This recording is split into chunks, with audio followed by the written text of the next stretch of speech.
नमस्कार, प्रणाम, जय सद्गुरुदेव। संतों के दिव्य संदेश। प्रभु कहते हैं कि हमारी जो ज्ञानेंद्रियां हैं और कर्मेंद्रियां हैं वो बहिर्मुखी है।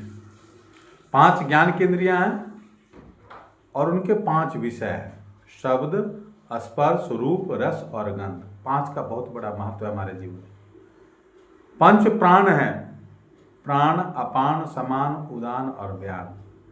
ऐसे ही 5 उपप्राण भी हैं: नाग, कृकिल, कूर्म, धनंजय और देवदत्त। तो प्राणों में बल हो, हमारी भुजाओं में ताकत हो, हमारी सोच, अन्न का प्रभाव मन पर पड़ता है तो मन का प्रभाव भी अन्न पर पड़ता है। हम जो भी खाते हैं प्रसन्न हो करके उसको प्रसाद समझ के ग्रहण करें। और 56 भोग भी रखे हैं और दुखी मन है, पेट में दर्द है, मानसिक पीड़ा है, तो हमें वो अच्छा नहीं लगता, रुचता नहीं, और उसका सकारात्मक जो फल होना चाहिए, भोजन का जो रस बनेगा वो निगेटिव यानी पॉजिटिव नहीं हो पाता है, उसका वो लाभ नहीं मिल पाता है। आधे अधूरे मन से उसमें कमियां निकालते हुए भोजन करना। तो प्रभु कहते हैं कि जो ज्ञानेंद्रियां हैं, जो कर्मेंद्रियां बहिर्मुखी हैं, हाथ है, पैर हैं, हम बाहर के संसार को ही इसी को सत्य मान रहे हैं। और संत क्या कहते हैं कि तुम्हारा जो घर है चेतन, तुम अमर लोक के वासी हो। हमारा आपका जो घर है ये टेम्पररी है और इसी को परमानेंट समझ रहे हैं। यही है मिथ्या ज्ञान, विपर्य ज्ञान। बोध जो है, हम संत सद्गुरु की सेवा से, सानिध्य में, सत्संग से, इसी से हमें बोध प्राप्त होगा। राम जी भी क्या कहते हैं, प्रथम भक्ति संतन कर संगा। साहब कहते हैं, कबीरा संगत साधु की जो गंधी का वास। जो कुछ गंधी दे नहीं तो भी वास सुवास। कोई इत्र बेच रहा है, सुगंधी बेच रहा है, कोई घर में सेंट लगा के चला है, हम नहीं भी लगाए हैं, वो हमारे पास से गुजरेगा, हम उसके पास जाएंगे, वो खुशबू से हमें भी अनुभव होगा, हमें उसको महसूस करेंगे। इसलिए सत्संग है। जीवन में सत्संग की आवश्यकता बहुत ही ज़्यादा अनिवार्य है, कंपलसरी है, बिल्कुल जरूरी है। सत्संग से ही हमें बोध होता है कि हम बाह्य रूप से जो थ्योरी है वो सत्संग से पता चलता है। सेवा से हमें पात्रता आती है, हम समझते हैं, हमारा अभिमान मिटता है। सेवा के द्वारा हमें उसका फल मिलता है। कहते हैं सेवा करो मेवा मिलेगा। ये हमारे बुजुर्ग जो हमारे दादा दादी हुए, उन सब का एक एक जो वाक्य है, एक जो भी लोकोक्ति के रूप में है, कुछ भी प्रोवर्ब है, कुछ भी कहते हैं, उसमें एक सार छिपा हुआ है। तो सेवा से विनम्रता, पात्रता हमारी बढ़ती है। पात्रता होगी तभी तो हमें कुछ रखा जाएगा। अमृत तत्व को लेना है तो उसके लिए अमृत पात्रता भी, पात्र बर्तन भीतर से साफ होना चाहिए, स्वच्छ होना चाहिए, निर्मल होना चाहिए। और साधना, साधना साधना का मतलब है स्वयं पर साधन करना, स्वयं को अनुशासित रखना, अपनी इंद्रियों को, ज्ञानेंद्रियों को शम और दम, मनोनिग्रह, इंद्रिय निग्रह, मन पर विजय पाना, मन को एकाग्र करना, मन को श्रेष्ठ विचारों से भरना। प्रभु कहे कि 2 ही भक्ति है, देश भक्ति और ईश भक्ति।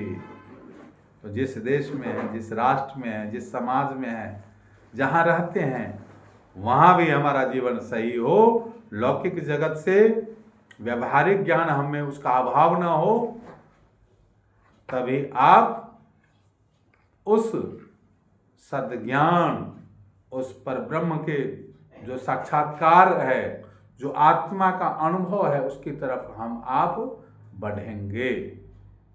प्रथम ही शुद्ध आचार है। स्वरवेद की वाणी क्या कहती है, प्रथम ही शुद्धाचार है, देह वस्त्र स्थान, यह पवित्र नित राखिए, शुद्ध धान्य जलपान। हमारा भोजन, अन्न, जल, हम सही पेय पदार्थ लें, सात्विक भोजन करें, शुद्ध भोजन करें, कम से कम इतना तो करें। और जहाँ रहते हैं वहाँ भी हम साफ सफाई रखते हैं। इस शरीर में हम रहते हैं, इसकी भी सफाई चाहिए ना बंधुओं।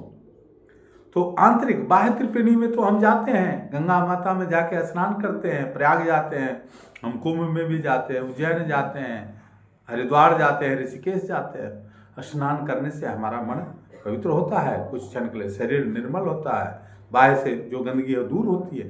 लेकिन आंतरिक त्रिवेणी जब तक नहीं उसमें स्नान करेंगे तब तक अंदर से हम स्वच्छ नहीं होंगे। मन की कैसे सफाई करेंगे?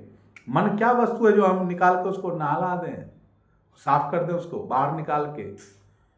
तो इसलिए इंगला, पिंगला और सुषमन, ये तीनों का संगम हमारे ब्रह्मांड में। हम चंदन करते हैं, हम बिंदी माता बहने लगाती हैं, हमें वो संकेत है।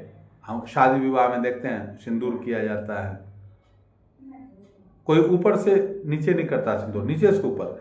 हम अर्ध से ऊर्ध्व की यात्रा करें, ऊपर बढ़ें, मैं और मेरा से ऊपर उठना है। व्यापक चिंतन। अपने ऋषियों का क्या दर्शन है? वसुधैव कुटुंबकम, पूरी वसुधा ही हमारा आपका परिवार है बंधुओं। आज ग्लोबलाइजेशन कर रहे हैं, कहीं भी कोई अगर कुछ हो रहा है, कहीं पर युद्ध चल रहे हैं, कहीं पर कुछ निगेटिविटी है, तो उसका असर हमको आपको भी झेलना ही पड़ता है। हम अछूते नहीं रह जाते।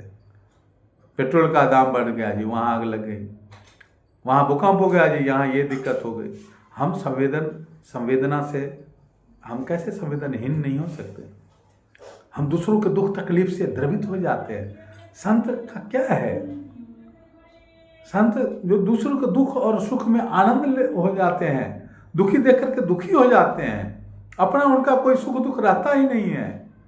इसलिए हम सब उस जो परम पिता परमात्मा की भक्ति करने के लिए हम सब के भीतर जो यथार्थ जो सच में चाहिए वो गुण क्या है? सत्य चाहिए, दया चाहिए, अहिंसा चाहिए, परोपकार चाहिए और सत्य नारायण, नार यानी जीव, अयन माने वास, सत्य माने परमात्मा। इस जीव के अंदर सूक्ष्म रूप से परमात्मा का ही वास है। वो प्रकट कैसे होंगे, कैसे अनुभव होगा? इसीलिए साधना है, इसीलिए सेवा है, इसलिए सत्संग है। ये त्रिवेणी के बिना हम कोई एक चीज खूब हो और दो चीज गायब हो, ऐसा नहीं होगा। जैसे खूब सुंदर खीर बनाई गई और बर्तन नहीं है देने के लिए, गरम खीर है, बहुत अच्छा है, बहुत सारा, तो पात्रता चाहिए, उसमें रख करके हम खाएंगे। हाथ में लेंगे कितना हटेगा? थोड़ा बहुत प्रसाद रूप में मिल जाएगा। गरम होगा तो हम उसको भी नहीं रख सकते। इसलिए पात्रता की हमेशा, हमारा जो पात्र है अंदर से स्वच्छ रहे, निर्मल रहे, ऐसी हम सबको ऐसा ही व्यवहार रखना है, ऐसी इसी चिंतन को आगे बढ़ाना है। स्वामी जी क्या कहते हैं, स्वरवेद की वाणी क्या कहती है कि दुख में यह संसार है, सुख खोजत अज्ञान, सुख सागर तेरे पास है, सदगुरु शरण पिछान। सदगुरुदेव के द्वारा हम आंतरिक यात्रा करते हैं। बाहर से हम कहते हैं बाहर का पट बंद कर भीतर का पट खोल, आंतरिक यात्रा होती है। हमें अनुभव के धरातल पर हम जाते हैं और सबको कुछ न कुछ अनुभव हुआ है। जो भी विहंगम योग से जुड़ा है उनको प्रभु ने अनुभव दिया है, सबके साथ अनुभव है, अनंत का अनुभव है। बहुत सारे गुरु भाई गुरु बहन सब बताते हैं, बहुत सारी चीजें हैं और उस पर हम आगे चर्चा करते रहेंगे। आज के लिए इतना ही। जय सद्गुरुदेव, जय सद्गुरुदेव, जय सद्गुरुदेव। चैनल पर पहली बार आते हैं तो चैनल को लाइक कर लें। वीडियो कैसी लगी आप कमेंट करते हैं, बहुत अच्छा लगता है और अच्छी बात दिल तक पहुंचती है। हम भी प्रयासरत हैं, कर रहे हैं, चल रहे हैं आप ही की तरह।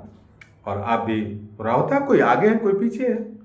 सदगुरु की स्वाति एक समान रहती है, लेकिन शिष्य के अपने कर्म गुण, स्वभाव, प्रारब्ध, ये सारी चीजें हैं, कई जन्मों के संस्कार हैं, उसके कारण थोड़ा डिफरेंट देखने में लगता है। ठीक है। जय सद्गुरुदेव, जय सद्गुरुदेव।